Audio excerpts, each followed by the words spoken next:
All right, I'm standing in front of a short-term rental on steroids. I'm gonna turn this around here so you can see I am down on the beach on an oceanfront property. You can see the pool down there. It's got sand in it right now. It is the winter, it's the off season, but this thing is enormous. If you just look behind me here, you can see the glass in this house here.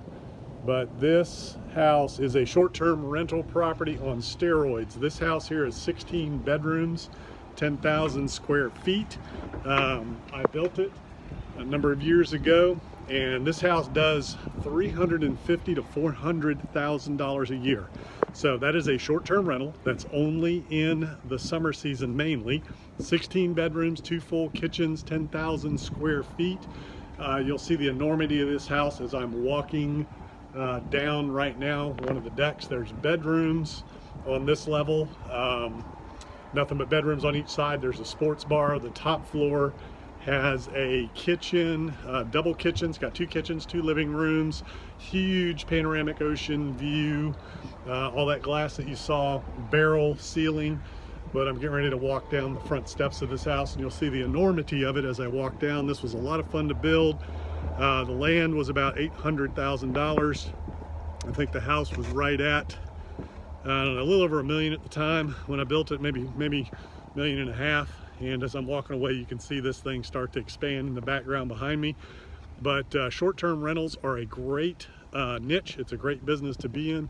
You can see the house right there behind me as I'm walking away from this on the ocean front here. Like I said, it does $350,000 to $400,000 a year just in the summer season only.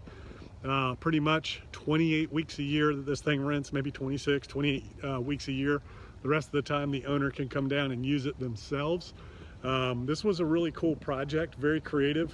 Behind me there's a BioClear filter system for the septic that we had to put in. It's like a commercial sewer system for a residential structure. It's a very creative project we did here. One of the biggest houses I've ever built in my career. The largest house ever built down here in Nags Head. There was never another one able to be built this size like it.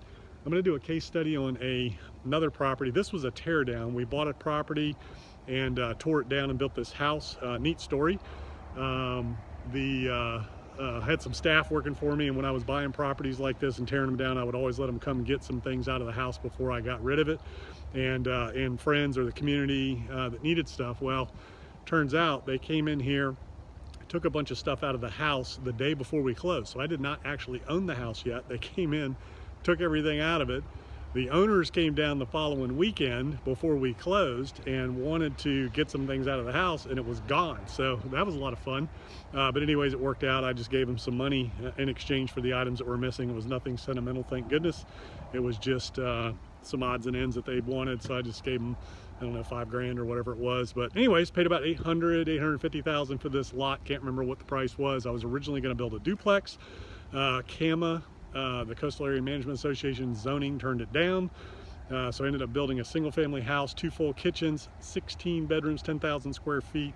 I think the place holds 30, 40 people, and does about $400,000 a year in rent, just like a small apartment building. But neat property, short-term rental house on steroids.